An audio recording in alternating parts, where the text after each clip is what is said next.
ድን በልኩ መሆን አለበት። ምን ማለት ነው በልኩ ማለት? እንበልና የሆነን ሰው ለአላህ ብለን ራሱ ስንወደው ይህንን ሰው በጭፍን እንድንከተል ያለውን ሁሉ ልክ እንደ ወሕይ የምንቀበል በምንሆንበት ደረጃ እሱን የምንወደው ከሆነ ይህ ድንበር አልፈን ያለፍንበት ጉዳይ ነው ማለት ነው። ትክክል አይደል? ግልጽ ነው።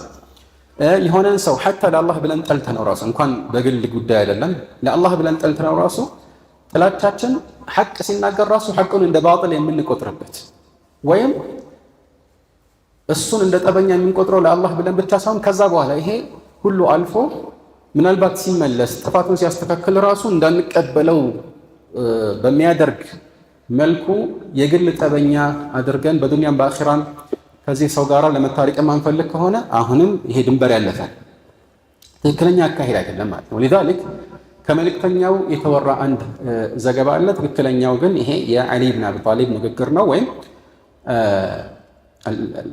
الحافظ الدارقطني ترجيح እንደሚያደርጉት ይሄ موقوف على علي بن ابي طالب ነው። እንዲያውም البخاري في الادب المفرد في صحيح البخاري ሳይሆን الادب المفرد የሚባል መጽሐፋቸው መጨረሻ አካባቢ ሲዘግቡት እንዳስተላለፉት علي بن ابي طالب ከዛ خارجي ከሆነ ابن الكواء ከሚባል ግለሰብ ጋር ሲወያዩ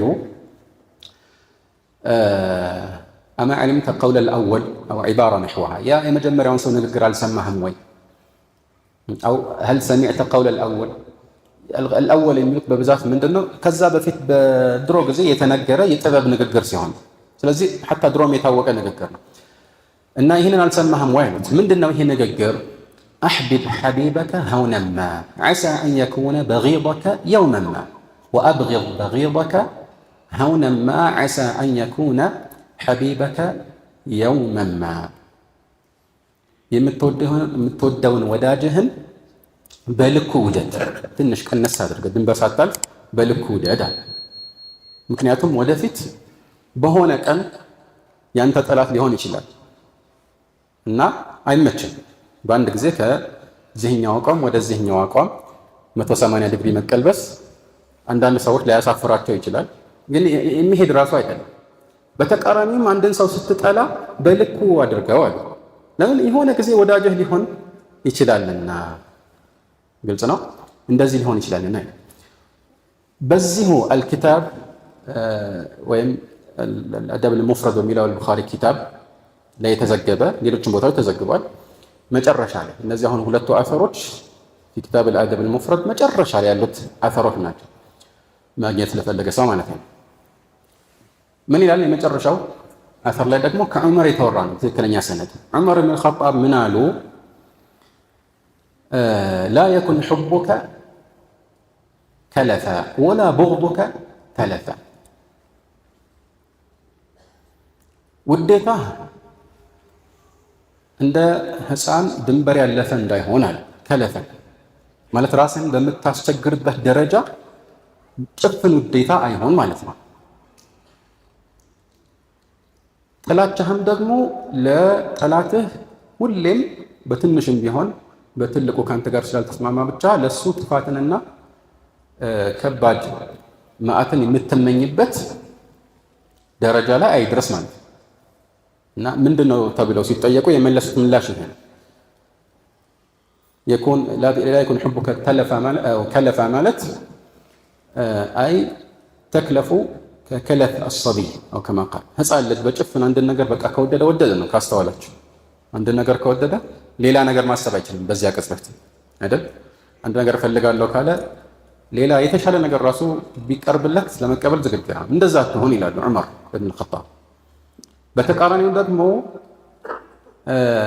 ከሆነ ሰው ጋር በተጣላህ ቁጥር የሱን ጥፋት የምትመኝበት ድንበር ማለት ውስጥ አትግባ ማለታቸው ነው።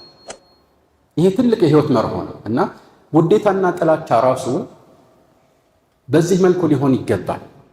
ሐታ እስከ መጨረሻው የምትጠራው ካፊር ራሱ ይሄ ሰው ቢመለስ ቢሰልም ያኔ ካፊር እያለ የተናገርከው ንግግር እሱን እንደገና ከማስተናገድ የሚያግድህ ሊሆን አይገባም።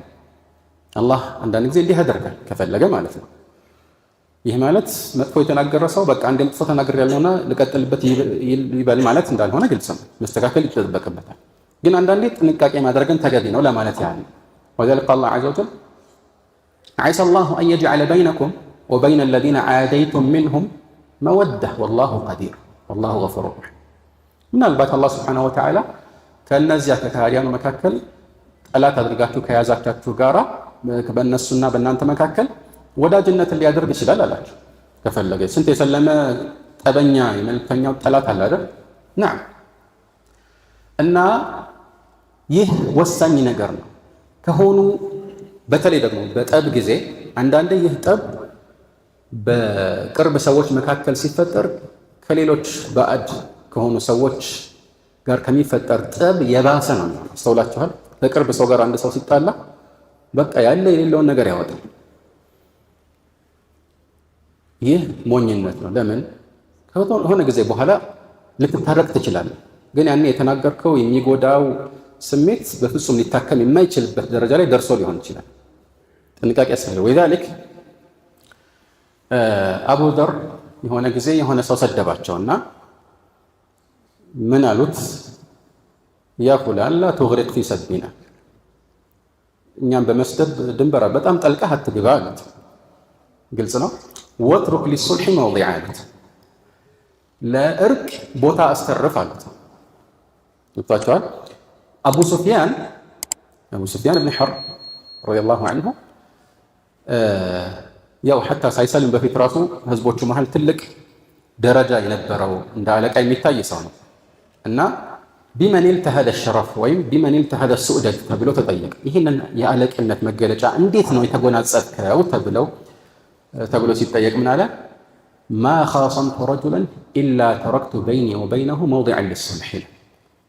ከማንም ሰው ጋር በሆነ መልኩ ቢጨቃጨቅ ወይ ቢጣላ በእኔና በሱ መካከል የእርቅ ቦታ ሳላስተርፍ አልተውም። የእርቅ ቦታ ሳላስተርፍ አልተውም። አስተርፍ፣ ያለህን ነገር ሁሉ አታውጣ። ይሄ እንዲያውም የሙናፊቆች መገለጫ ነው።